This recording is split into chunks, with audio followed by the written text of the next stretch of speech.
teman-teman, perkenalkan nama saya Vera Papua, NPM saya 124142012101. Nama saya Salomina Rafimun, NPM saya 12114201210133. Perkenalkan, nama saya Wilhelmina Vina Lampir dengan NPM 12414201210208. Teman-teman, perkenalkan nama saya Sylvie Junadiana Laika dengan NPM 12214121010186. Perkenalkan, nama saya Wilal Marok Akili dengan NPM 12114201210210. Terima kasih.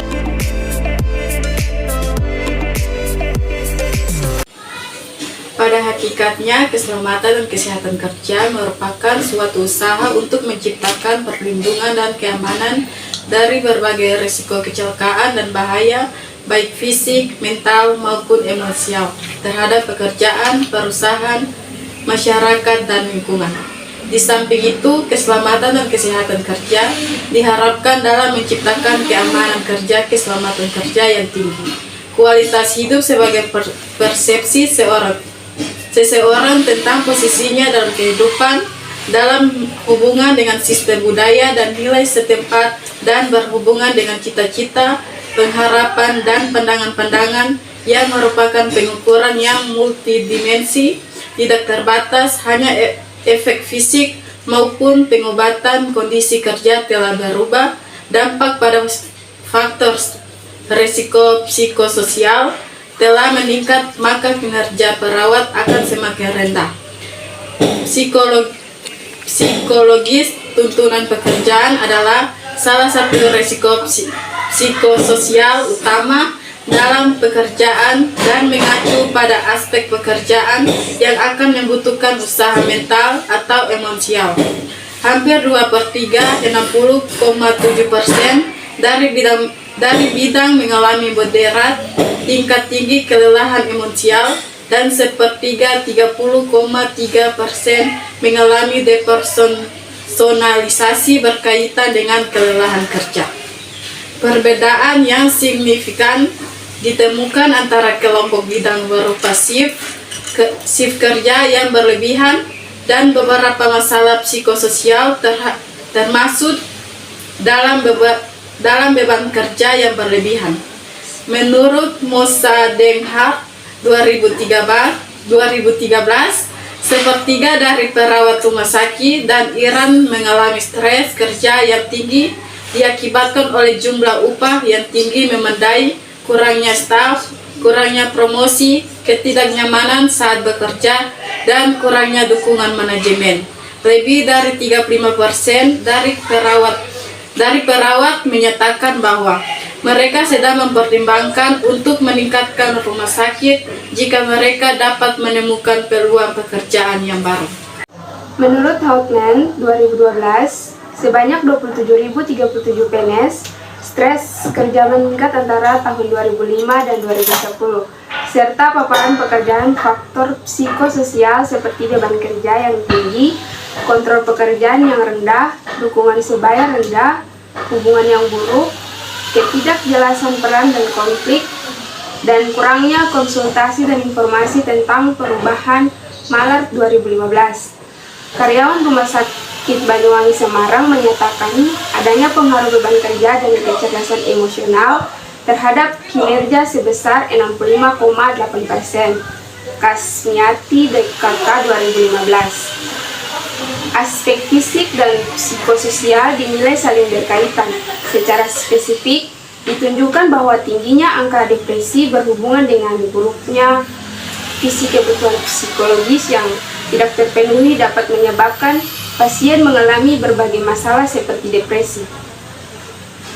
Masalah psikososial yang dialami pasien dapat memberat kondisinya dan menyebabkan pencapaian outcome perawatan pada fase rehabilitasi membutuhkan waktu lebih lama. Selain itu, kecemasan, depresi, dan rendahnya dukungan sosial terhadap pasien dapat menurunkan kualitas hidupnya. Jumlah pasien yang harus dilayani juga sangat berpengaruh terhadap kondisi dan faktor psikososial dan perawatnya. Untuk menunjang kondisi beban kerja dan faktor psikososial, tentunya diperlukan penilaian khusus terhadap para pegawainya, termasuk perawat di tingkat pelaksana. Sistem penilaian untuk pegawai, khususnya perawat yang dilakukan oleh pihak rumah sakit, dilakukan pada aspek kinerja individu perawat. Kajian mengenai beban kerja mental dan faktor psikososial belum dilakukan oleh pihak rumah sakit.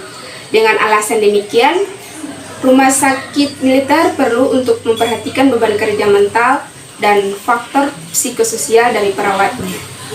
Hasrat psikososial masih sangat banyak dialami oleh perawat. Untuk itu, perawat atau institusi kesehatan yang menyediakan lapangan pekerjaan, baik klinik, puskesmas, maupun rumah sakit, harus melakukan berbagai cara untuk mencegah hal tersebut. Hal yang dapat dilakukan institusi kesehatan untuk mencegah hal tersebut dapat berupa 1. Pola gilir kerja sehubungan dengan shift kerja. Penelitian menunjukkan bahwa kerja shift merupakan sumber utama dari stres bagi para pekerja. Para shift lebih sering mengeluh tentang kelelahan dan gangguan perut daripada pekerjaan pagi atau siang, dan dampak dari kerja shift terhadap kebiasaan makan yang mungkin menyebabkan gangguan-gangguan perut. Pengaruhnya adalah emosional dan biologikal. Karena gangguan ritme kirkadian dari tidur atau daur keadaan bangun. Namun perlu aktivitas go to set. Diingat bahwa ada pekerjaan-pekerjaan shift di mana tidak dapat timbul kebiasaan ini, yaitu pada para pekerja rig lepas pantai yang bekerja selama 12 jam bergantian. Untuk itu, memperbaiki shift diharapkan dapat menghindari hasrat psikologis pada perawat. 2. Asuhan keperawatan yang berkualitas.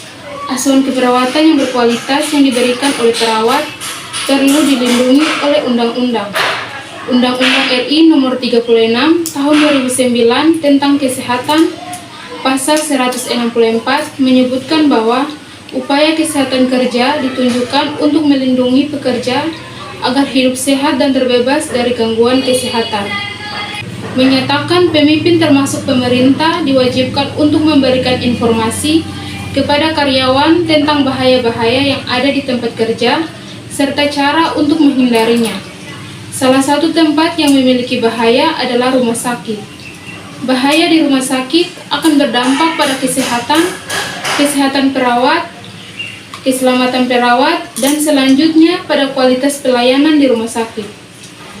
Hal ini perlu mendapat perhatian baik dari perawat maupun rumah sakit. Jika keselamatan dan kesehatan perawat tidak diperhatikan, akan terjadi peningkatan absensi, ketidakpuasan bekerja, produktivitas menurun, hilangnya kepercayaan diri, kreativitas, dan konsentrasi perawat dalam bekerja.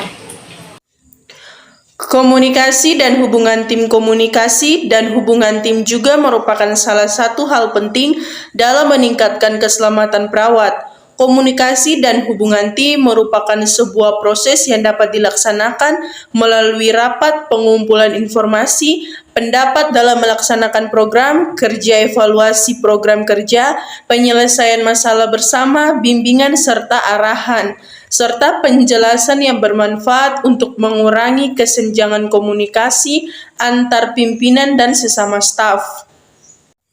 Pelatihan bagi perawat merupakan salah satu kebutuhan yang penting untuk meningkatkan perilaku perawat dalam menjaga keselamatan diri. Pelatihan keselamatan diri secara berkala perlu dilakukan agar pengetahuan perawat berkembang terus-menerus sesuai dengan perkembangan ilmu dan teknologi. Selain itu, dijelaskan oleh Sutrisno 2009 bahwa pelatihan bagi staf diperlukan untuk melengkapi keterampilan yang memadai sehingga staf dapat mengerjakan sesuatu dengan benar dan tepat serta dapat memperkecil kesalahan. Melengkapi peralatan kerja kecelakaan dalam suatu proses kerja sesungguhnya merupakan hasil akhir dari suatu aturan atau kondisi kerja yang tidak aman. Namun demikian, kecelakaan itu sendiri dapat dicegah karena kecelakaan itu tidak terjadi dengan sendirinya. Kecelakaan biasanya timbul sebagai gabungan dari beberapa faktor.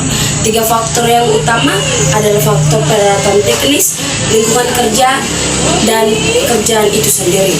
Bahaya psikososial dapat disimpulkan menjadi beberapa aspek berdasarkan kategori karakteristik kerja, organisasi, dan lingkungan kerja di mana dapat menyebabkan bahaya. Hal ini menunjukkan bahwa karakteristik kerja dapat digunakan untuk menggambarkan bahaya kaitannya dengan hubungan kerja atau isi dari pekerjaan. Kondisi yang tidak pasti dari aspek kerja ini dapat menimbulkan stres dan bahaya bagi kesehatan. Hasrat psikososial merupakan hal yang sangat berbahaya, mengganggu dan berdampak buruk bagi hasil kerja para pekerja. Namun, dalam dunia kerja, hal ini masih sangat banyak ditemui. Berbagai hal yang mendukung terjadinya psikososial diantaranya keluarga, lingkungan kerja, kenyamanan tempat kerja, pola gilir kerja, perorganisasian kerja, long shift, trauma, komunikasi yang buruk dengan atasan maupun rekan kerja, kurang lengkapnya peralatan, kesejahteraan sasaran dan fasilitas kerja. Untuk itu perlu dilakukan pelatihan bagi perawat, menerapkan asuhan keperawatan yang berkualitas, memperbaiki shift, memperbaiki komunikasi, dan melengkapi alat kerja.